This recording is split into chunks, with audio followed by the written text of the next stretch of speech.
Okay, today we're going to talk about measures of dispersion or measures of variability. Before we do that, just a couple of things. I want to make the observation that we're still under attack. I don't know who the enemy is outside, but I'm really fearful that one day they're going to break through. We've stockpiled food and drink, and we're calling in some backup, but we may all go down today. And I just want to thank you. It's been a privilege serving with you. The second thing is, are there any questions over the material that we discussed last time, which had to do with measures of central tendency, the mean, the mode, and the median?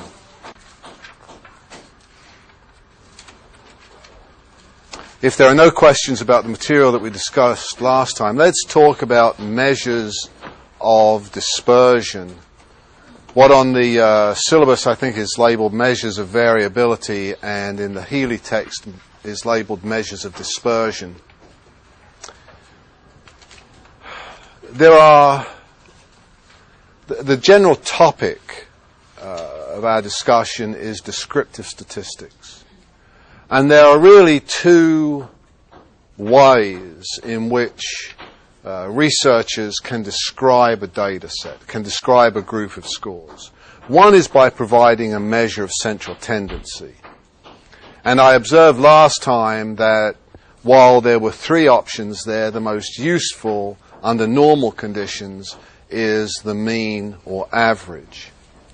But it doesn't take very much thought to realize that you and I can generate any number of sets of scores, each with the same mean, but which look very different from one another.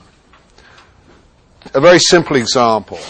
If we have two sets of scores, 1, 0, 4, and 8, and the other 4, 4, and 4, both of those sets of scores have the same mean, 4.0. But quite clearly, they are very dissimilar to one another. And the way in which they differ from one another is internally. Measures of variability or measures of variation or measures of dispersion provide information about that internal structure. And we're going to look at three measures of dispersion. The reading that you were given for this topic covers a variety of issues. It starts with a discussion of the index of qualitative variation. It talks about the range and the interquartile range and how to compute those. We will not talk about a number of these issues. For example, we will not talk about the index of qualitative variation. You say then, well, why do I have to read about it? And my response to you is that I believe that becoming familiar with those issues and with those measures leads you to an easier and fuller understanding of the measures of dispersion that really do matter. In particular, variance and standard deviation. Let's start, however, with a very brief discussion of the range R. The range R as a measure of dispersion is computed by simply subtracting the lowest score in the set from the highest score. That is, range equals the highest score minus the lowest score. If you were to revert then to that data set on page 37 of the text, the 90 scores hypothetically associated with the number of visits each person in a retirement community received over the course of a year, and if you look at the frequency distribution that you constructed to describe those scores, the lowest score in that set was 0, and the highest score was 52. So that the range of those scores is 52 minus 0, which is 52. A very straightforward computation. So first of all, the most primitive measure of dispersion used by researchers is the range. Second, you compute the range by subtracting the lowest score in the set from the highest score in the set. And third, in the data set that we dealt with and continue to deal with extensively, that set of 90 scores on page 37, the highest score was 52, the lowest score was 0, so that the range was 52. Having said all of that, I will tell you that the range is essentially useless as a measure of dispersion. Why do you believe that the range is essentially useless? If you press some... Because it doesn't give you all of the information in between. Absolutely. When we were discussing measures of central tendency, the mean, the mode, and the median, we observed that the mean, under normal circumstances, was the most useful measure of central tendency available. And we made that decision because, unlike the mode and the median, the mean is sensitive to all of the scores in a distribution. In order to compute the mean, the first step is to add together all of the individual scores, and then you divide by the total number of scores. That's not the case with the median or the mode. And like the median and the mode, the range shares the weakness of not being sensitive to all of the scores. It is sensitive to only two scores, the highest and the lowest. And that problem becomes more acute as the number of scores and the variability of the scores increases. If you're dealing with a small number of scores, providing the range may, to some extent, strike you as informative. But if you're dealing with, as we were, 90 scores, or if you're dealing with 1,080 scores or 12,000 scores, and all you know is the highest score and the lowest score, I think intuitively you would conclude that that really is not very informative. Those highest and lowest scores clearly can remain stable. The scores in between can change in a huge number of ways, but the range would remain the same. So the range is essentially useless as a measure of variability. There are two additional measures of dispersion. The first is variance. And we have to distinguish here between population variance and sample variance. When we were dealing with measures of dispersion, or measures of central tendency rather, and focusing on the mean, it didn't matter whether we were computing the mean or the mode or the median of a population of scores or a sample of scores. That we went through the computation in the same way. That is not the case when dealing with variance. And it's not the case, as you see, computationally, because when dealing with population variance sigma squared, the denominator is n. When dealing with sample variance s squared, the denominator is n minus 1. Before we work through examples of variance, let me explain very briefly the reason for changing the denominator.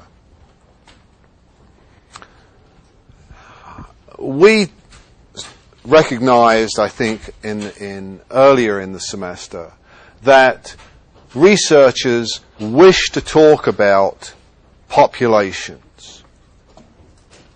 Whether that's populations of newspaper readers, whether it's populations of stutterers, whether it's populations of voters, whether it's populations of people with elevated blood pressure, researchers want to talk about populations, all people in some group, all children, all television viewers between the ages of 7 and 10, all people with an elevated blood pressure above some level, and so on and so on.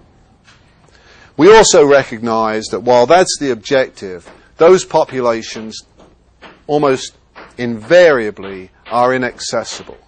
That is, it makes no sense to believe that any researcher can access all television viewers aged between 7 and 10. That any medical researcher can access every person with a blood pressure higher than 140/80. Instead, researchers deal with samples. They observe subsets of populations and then make inferences about the population. Given that logic, when you compute a sample mean, you're doing so simply to estimate a population mean, or to use that sample mean as an estimate of a population mean. And in the same way, when you compute sample variance, you're doing so only to use that score as an estimate of population variance. If you use n as the denominator in the computation of sample variance, the estimate that you generate will be biased. If you correct for that bias and use n-1 as the denominator, then, as I've already sort of suggested, the estimate that you generate of the population variance will be unbiased. So it's important to distinguish between, in this instance, between scores that represent or that derive from a sample and scores that derive from a population. Almost universally in reality, researchers are dealing with scores that derive from a sample. On an exam, you will be told explicitly whether to treat the scores as a sample or as a population. If you're instructed that the scores are to be treated as a sample, you simply divide by n-1 in your computation. If you're told that the scores represent the population of scores, then you divide by n. Are there any questions about this issue of distinction between sample and population variance and the use of n and n-1? No? Let's then look closer at these formulae. And the formulae are presented in the text as well. Population variance, sigma squared, is presented in the text as formula 4.3. The problem is, and Healy recognizes this later on in the text, and the problem is that Healy presents the formula as S squared rather than sigma squared. That is, Healy presents the formula as referring to sample variance rather than population variance. But he uses as a denominator n rather than n-1. Later on in the text, Healy becomes more sophisticated and recognizes or acknowledges that, in fact, when you're dealing with a sample, you have to use n minus 1, and when dealing with a population n. I see no point in not making that distinction now. So when you look at formula 4.3, you should understand that it is in fact incorrect, but in the same spirit as the formula that I have offered to you. When computing sample variance, population variance sigma squared, it equals the sum of xi minus x bar, here identified as m. But that we talked about that problem on my computer before. The sum of xi minus m, or x bar, squared, all divided by n.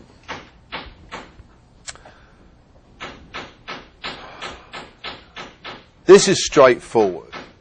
Let me talk about this formula in two ways. First of all, what does it say conceptually about variance? What is variance? What are you doing, in that regard, what are you doing any time you divide by n?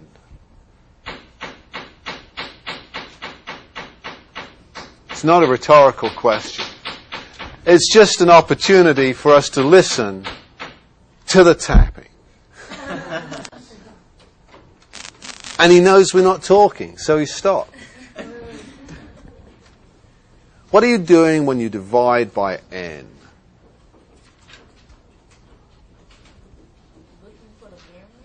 No. Aren't you, when you divide by n, computing an average? Each time you divide something by n, by the number of scores, you're computing an average.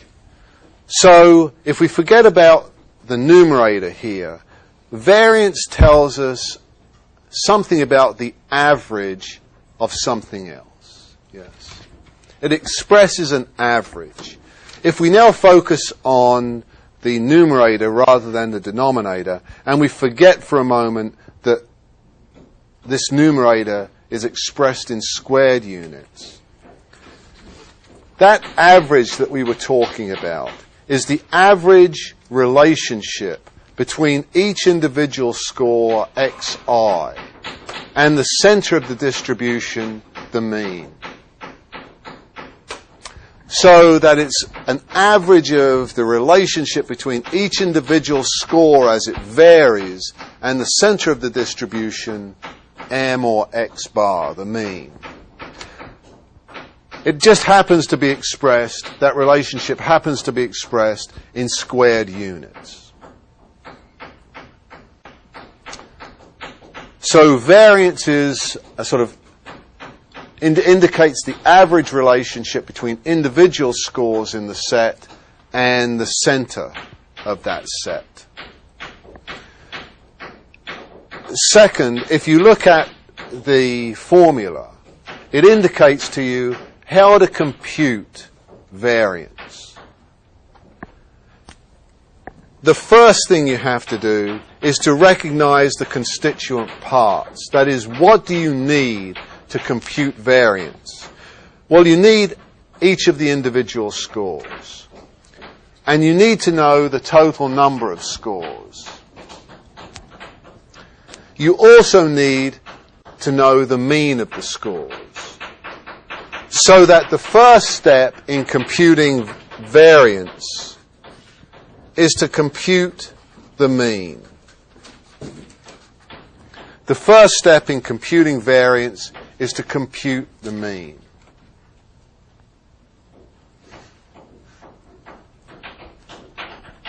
If we have a set of scores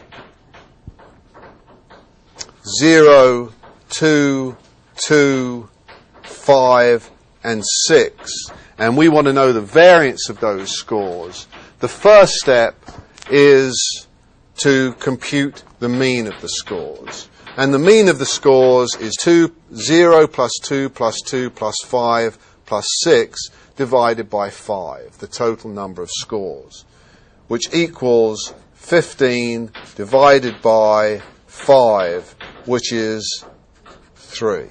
Yes? So we have now each of the individual scores. That's a 5. Those are the XIs. So we've completed the first step in the computation of the mean, in the computation of variance, and that is to compute the mean. The second thing that we must do is to subtract that score, M or X bar, from each of the individual scores. You subtract the mean from M or X bar from each of the individual scores. Returning to our example, Xi minus the mean X bar or M then, 0 minus 3 is minus 3, 2 minus 3 is minus 1, 2 minus 3 is minus 1, 5 minus 3 is plus 2, and 6 minus 3 is plus 3. And if you were to sum this column of scores together, you should arrive at 0.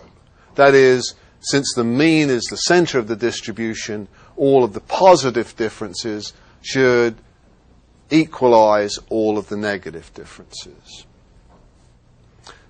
Are there any questions as to what we've done so far?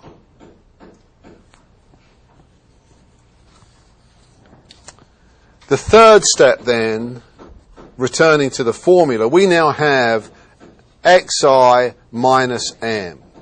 The next step is to square those different scores. That is to generate Xi minus M squared. And if we return to our example, Xi minus M squared. I'm trying not to be left-handed here and tilt this. Minus 3 squared is 9, minus 1 squared is 1, minus 1 squared is 1, 2 squared is 4, and 3 squared is 9. Any questions? Yes? Just a little note that the squared should probably be outside the parentheses. I make these mistakes intentionally, obviously, just to see if you will catch them. And this one was caught successfully. The squared should not relate to the M, but to the different score as a whole. You will get an F on the first exam. You should pass me a little note, as in Bull Durham. No, thanks. That's absolutely the case. So we've now computed the squared difference scores. We have, that is, returning to the formula, the Xi minus M squareds. The next step in this computation is to add those things together, to sum those squared difference scores together. That's M.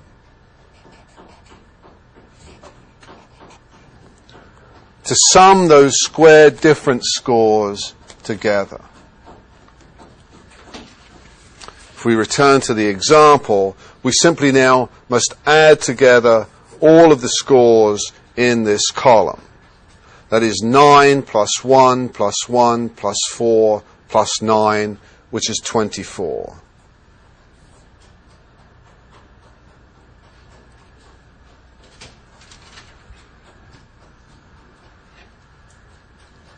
The final step, returning to the formula, is then to divide by n.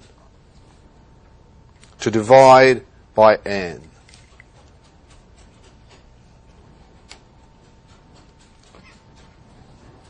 Yes? To divide by n the number of scores.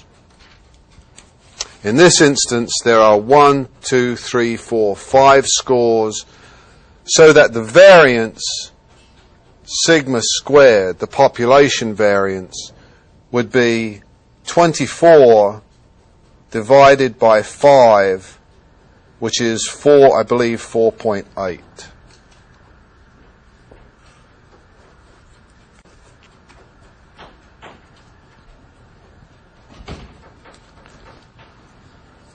Thank you.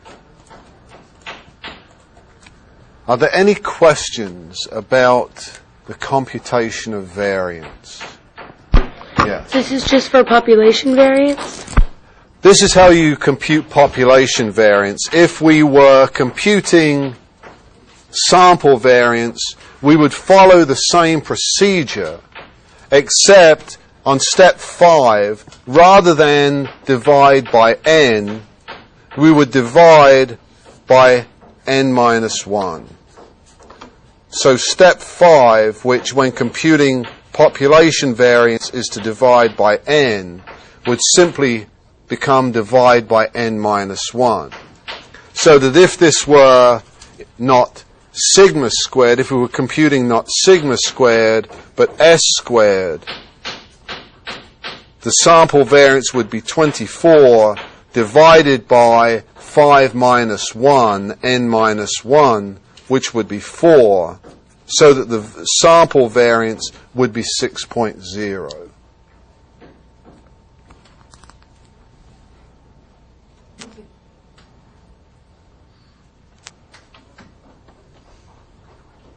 Are there any questions?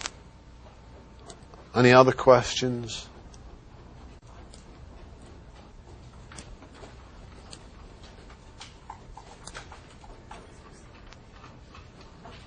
Are you going to remember this when you evaluate the class and say, this guy was just so good?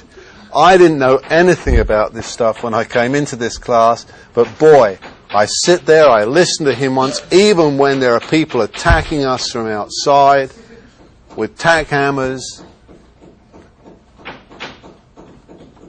I understood it first time round. Let's work through a second example using the same set of scores.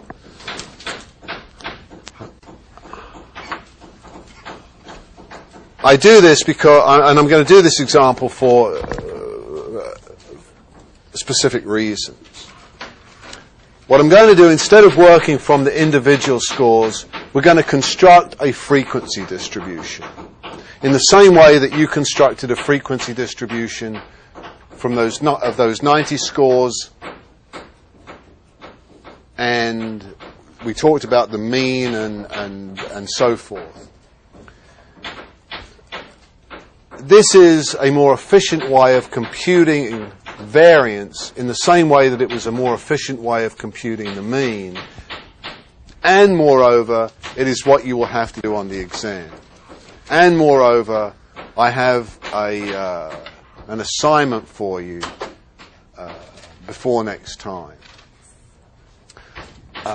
What I want, and let me indicate what you need to do by next time. You need to go back to those 90 scores on page 37. And I promise you that sooner or later we'll get rid of those 90 scores. You'll never see them again. But meanwhile, we're going to get every penny out of them we can. I want you to go back to those 90 scores. I want you to create if you have not done this, create the frequency distribution for those 90 scores. From that frequency distribution, I want you to compute the mean, the mode, and the median. And I want you to compute variance, assuming that the scores represent a sample. Assuming that the scores represent a sample and not a population. I want you to compute standard deviation, and I want you to compute the range. We have yet to talk about standard deviation, but we will do that momentarily. So you need to construct the frequency distribution, then compute the three measures of central tendency that we discussed, mean, mode, and median, and the three measures of dispersion that we will discuss, range, variance, and standard deviation. Let's then compute the variance of these scores, these 5 scores again, this time, however, working from the basis of a frequency distribution. We had 5 scores, if you recall, 0, 2, 2, 5, and 6. So the xi's here are 0, 2, 5, and 6. That is in the context of a frequency distribution. We now have the frequency column, the frequency with which those scores occur in the set. And there was 1 0, there were 2 2s, 1 5, and 1 6. So that the sum of F was 5. And we've already computed the mean of these scores, so we don't need to do that. The mean was 3.0.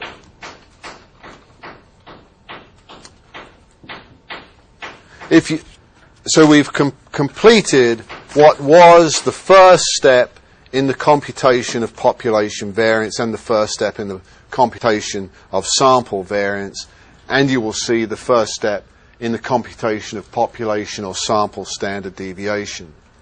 We have computed the mean of the set. The second step was to subtract that mean from each of the individual scores. So let's do that. Xi minus the mean. 0, the individual score, minus the mean, 3, is minus 3. 2 minus 3 is minus 1. 5 minus 3 is plus 2. And 6 minus 3 is plus 3. So we've now completed the second step. That is, we've computed the difference scores.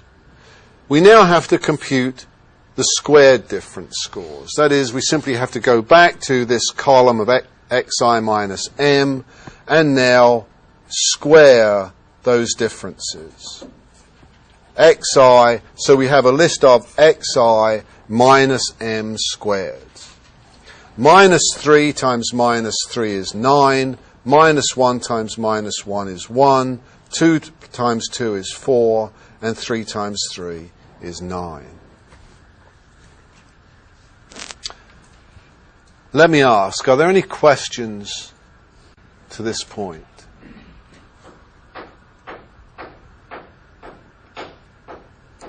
If we return to the computational procedures that we laid out previously, the next step would be to sum together those squared difference scores. Now don't rush. Don't rush. Why are we not going to immediately sum together these squared difference scores? Because doesn't need to equal x1 minus m need to equal 0, and it doesn't? The sum of the difference scores, this column, we said should equal 0. And in fact, when we conducted this computation before, that was the case. Minus 3, minus 4, minus 5, plus 2, plus 5. In this instance, we have minus 3, minus 4, but we have plus 5. Why is that the case? And so, why do we not simply sum together these squared difference scores in the frequency distribution? Because it doesn't equal 0 something. Aren't all of them supposed to equal 0 or something like the last one? Well, that's the point that we've made, that this column, this difference column, xi minus the mean, the individual score minus the mean, previously did sum to 0, and this time it doesn't. Don't you have to multiply by the frequency? so that since there's two number twos, if you multiply 1 times 2, then it should equal out to 0. Absolutely. Absolutely. Absolutely. The reason that we do not simply add together sum these squared difference scores is the same reason why the sum of the difference scores is not 0. And that is because while there is 1 0 and 1 5 and 1 6, there are in fact 2 2s. So there are in fact 2 minus 1s. And there are therefore 2 1s. That is at this point, and we talked about this issue when we were computing a mean from a frequency distribution. At some point, and this is the point, you have to become sensitive to the frequency with which certain scores appear. And in this instance, we don't have a single 2, we have 2 of them, so that we don't have a single minus 1, we have 2 of them, and we don't have a single 1, we have 2 of them. So we actually need now to generate a column where we multiply xi minus the mean m squared. We multiply the different scores by f, the frequency with which they occur. 1 multiplied by 9 is 9. 2 multiplied by 1 is 2. 1 multiplied by 4 is 4. And 1 multiplied by 9 is 9. And if we now sum together these squared difference scores, we will in fact be performing computational step number 4. 9 plus 2 plus 4 plus 9 is 24, which, when we went through the example the first time, was precisely the sum of the squared difference scores. All we've done is to collect these two scores together, and so these two scores together, and so these two scores together. So that the population variance is now 24, the sum of this column, divided by the total number of scores, which is the sum of the F column, which is 1 plus 2 plus 1 plus 1, which is 5, so that population variance is 4.8, which I'm hoping is what it was before. 4.8, yes.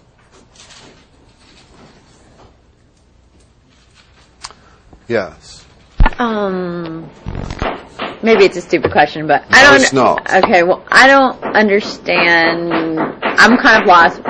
The significance or importance or what we need to do. Why, you were going over why there's 2 number 2s and there's 2 1s, and when you were going over that I got lost. Okay. When you're working from a frequency distribution, you can't simply follow the computational steps that we enumerated before.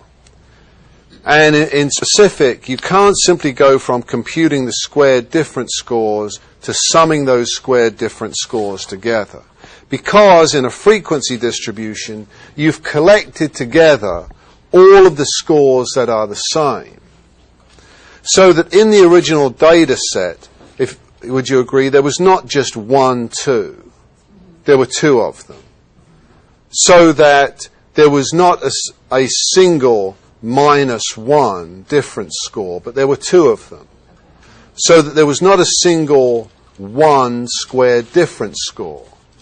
There were, in fact, 2 of them. But in a frequency distribution, at least at this point, we've not been sensitive to that fact. To become sensitive to it, and you must multiply these squared difference scores by the frequency with which they occur. Once, twice, once,